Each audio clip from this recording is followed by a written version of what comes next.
Hello, apa khabar semua? Terima kasih kerana datang ke Walas Klasik dan terima kasih juga kepada yang subscribe pada channel saya. Terima kasih. Hari ini saya ada satu cerita tentang bucket list traveller. Bucket list traveller ni rasanya anda kenal dia kerana mereka bukan pertama kali di Malaysia ya. Kali kedua mereka masuk Malaysia, mereka duduk selama 3 bulan. Mereka banyak berpengalaman travel di Malaysia dan mereka menceritakan berkenaan dengan kos ya, kos penginapan, makan, travel dan sebagainya. Jadi tak nak buang masa dan kita akan terus dengar apa yang mereka katakan. Jom kita ke channel dia sekarang.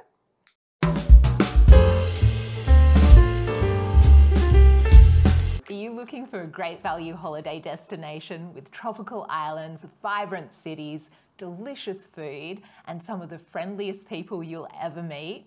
Well, you need to visit Malaysia. We travelled through this wonderful country for 3 months. So in this Malaysia vlog, we're going to answer the question, how expensive is travelling in Malaysia? And we've been to Malaysia twice and we absolutely love this country. Yeah, it is a fantastic country. But if you haven't been there before, why visit Malaysia? Well, it really has something for everyone.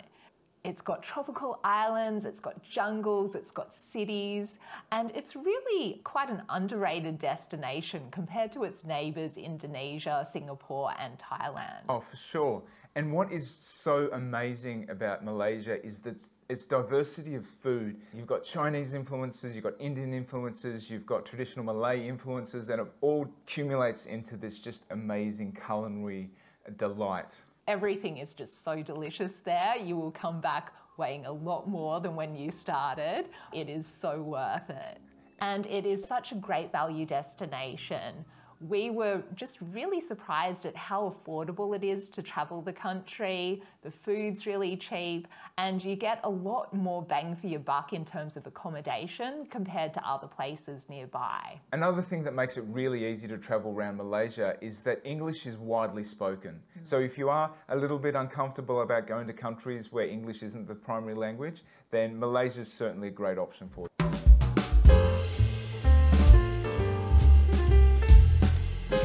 Dive into our Malaysia travel expenses and let's start with accommodation.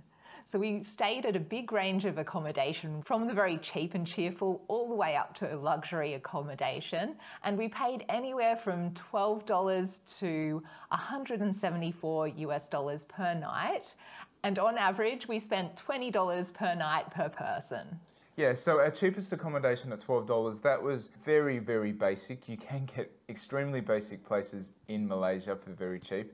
Our most expensive was Redang Island at the Laguna Resort. As a general rule, you will be paying up to 3 times more if you go to an island for island accommodation than you will on the mainland. Yeah, and that's just because it's a premium destination. Now, what was amazing about Laguna Resort is that not only was accommodation included, but 3 snorkeling trips and all your meals. So it was an all-inclusive package for $174. So that was really great value. Ya, memang untung ya pelancong-pelancong daripada Eropah dan Barat ni bila dia singgah di Malaysia dan duduk lama-lama dan dia boleh duduk di hotel-hotel bajet yang boleh dipercayai, bersih, keselamatan pun okey. Dan macam beliau cakap tadi, mereka pergi ke pulau-pulau dan $174 tu lebih kurang RM800 lah duit Malaysia untuk sepasang sepasang 2 orang 1 malam, dah campur dengan aktiviti. Jom kita ke channel. And we also went to Perhentian Islands and that was around $141 US per night for the both of us. So really, really great value and not that expensive in the grand scheme of things either. But mainly we stayed in 1-bedroom studio apartments and they were generally around $30 to $40 per night for the both of us and had all the mod cons that you needed. You'll find plenty of studio apartments in the major cities, so Kuala Lumpur, Johor Bahru, Cyberjaya as well had really affordable accommodation. But if you're travelling along the east coast or smaller cities and towns throughout Malaysia, you will find it really hard to get those sorts of accommodation, and so you'll probably have to opt for hotels instead.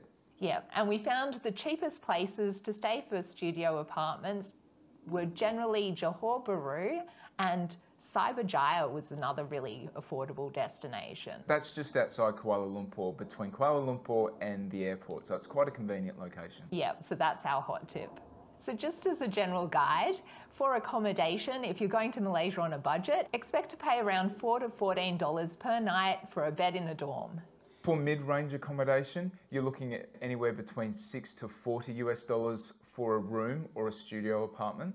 And then for luxury accommodation, expect to pay anywhere from $40 a night for a room, all the way up to $650 per night. And now for some general Malaysia accommodation tips. There are 2 monsoon seasons in Malaysia and they affect different regions at different times.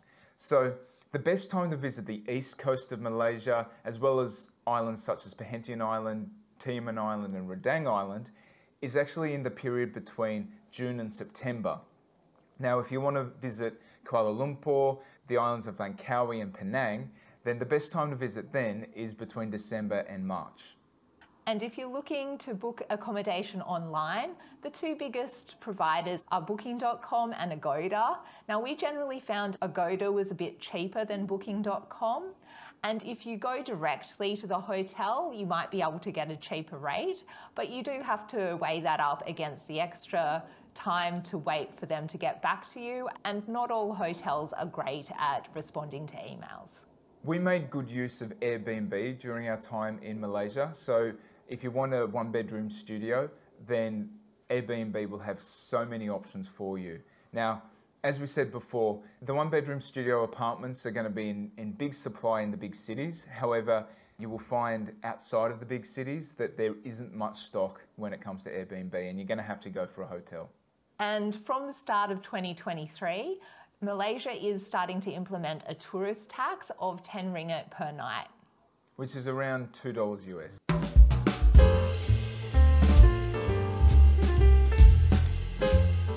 Malaysian food costs.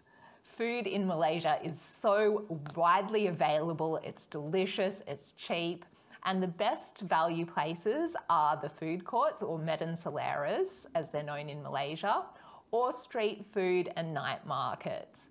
So at one of these places, expect to pay around $1 to $3 US for a dish. Yeah, they're definitely the cheapest places to get fed when you're in Malaysia. In comparison, the fast food chains like McDonald's and KFC are relatively expensive. Now, you can also get the national dishes or traditional dishes in these restaurants. So nasi lemak, which is like the national Malaysian dish, you can get at McDonald's for around 16 ringgit, which is around $3 US. However, at a food court, you'll be able to get it for around 650 ringgit, which is only $1.40. So there's a big difference, and the quality isn't much different. If anything, it's better getting it at the food court. So if you wanted to go a bit more upmarket and get a restaurant meal, expect to pay around $6.50 to $13 for a dish. So in terms of our overall cost breakdowns for food, we had a combination of making our own food, mainly breakfasts, and occasionally dinner and lunch. But for the most part, we ate out because it's just so cheap. It's so good. So our average cost per day per person eating out was only $4 US. Yeah, it was amazing. And our cost per person per day for our groceries was less than a US dollar per day. And it worked out to be around $12 US per week for the both of us. So really, really inexpensive. And there's so many must-eat foods in Malaysia, but some of our favourites, well, my personal favourite is mee curry. It's a curry soup, which is just so good. Yeah, my favourite was nasi kerabu. It was really, really delicious. Also satay. Satay is my go-to dish as well when I'm in Malaysia. Boleh katakan YouTuber yang datang daripada Eropah dan negara barat ni, dia dah banyak kenal makanan kita dan minuman ni. Macam tadi yang dia cakap nasi kerabu, nasi lemak memang semua orang dah tahulah. Tapi nasi kerabu, sinap Bandung ni semua, bila YouTuber ni dah datang dan dia boleh katakan dah memperkenalkan di seluruh dunia, dan juga dia dah bagi tahu kawan-kawan dia, ya, kalau masuk Malaysia, pergi tempat ni, makan ni. Now, one must-eat Malaysian dish is the national dish, nasi lemak. You can get it everywhere for as little as 3 ringgit or less than $1, and it is so delicious. It's traditionally a breakfast dish, but you can find it any time of day. Now, other dishes you must try are the desserts. You've got ice kacang, you've got chendol. They're ice dishes with a lot of extra yummy stuff thrown in. So good, so refreshing. Yeah, it's just great to try it in the really hot Malaysian heat. They're just perfect. And you mustn't forget the drinks. So some of our favourites are syrup bundan and the coconut shake.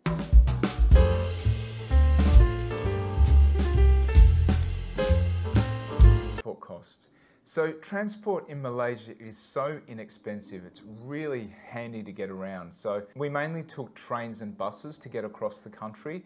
You can also fly as well, and that's really inexpensive too. So through AirAsia, you can get flights across the country for less than $50. There is also Malaysia's version of Uber called Grab, and this is a cheap way of getting around cities. This is particularly handy outside big cities where public transport options might be a little bit lacking. And for buses, we paid between $1 to $4 per person for a trip. We took mainly short trips, a couple of hours each. And our most expensive bus trip was between Kuantan and Kuala Terengganu. But on average, we paid $1.70 per person for a bus ride. Boleh katakan Malaysia ni one-stop center ya untuk pengembara daripada luar negara ni datang singgah di sini dan mereka boleh experience semua ya, semua sekaligus macam pulau-pulau, hutan-hutan tropika, kota-kota, kampung-kampung dan sebagainya. Now for buses, you can buy tickets online. We generally bought our tickets from the ticket office at the bus terminals. And for some buses, you can buy your tickets on the bus itself, particularly for metro buses. We recommend bringing the exact change with you because not all places give change.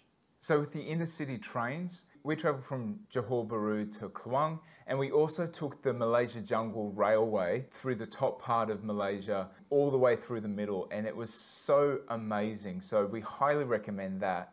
We had such an overwhelming experience with it. We put together a video about it. So if you want to see me ugly crying about it, then make sure you check out that video.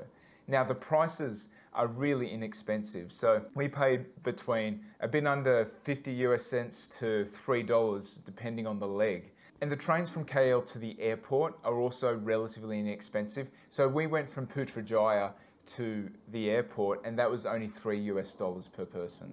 So getting around the country by train is just an amazing way to see the countryside and experience the country in a really relaxing way.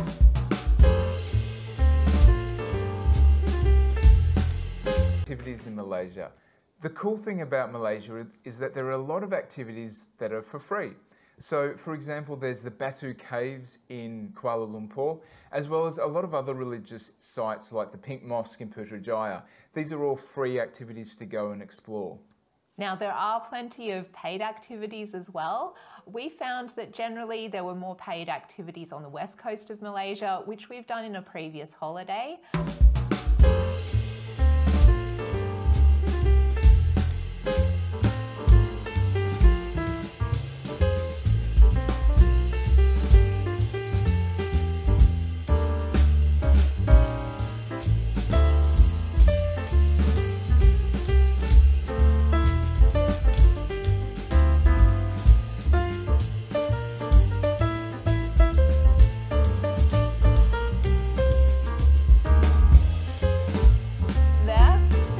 Dan ramai yang singgah di Malaysia ni sekaligus buat rawatan pergigian ya, sebab kosnya sangat murah di Malaysia berbanding dengan negara mereka.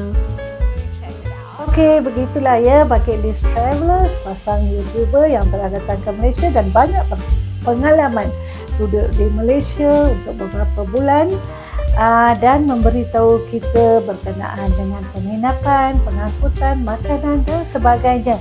Dan saya sendiri telah sampai ke Ontario, Kanada seminggu yang lalu dan selepas berehat untuk seminggu baru dapat buat video dan lamalah saya tak buat video sebab tengah buat persiapan ya nak datang ke Ontario, Kanada dan jumpa dengan anak-anak dan duduk sini beberapa bulan lagi. Mungkin saya akan bawakan video-video juga daripada Ontario, Canada. Terima kasih singgah di sini dan jumpa lagi. Bye-bye.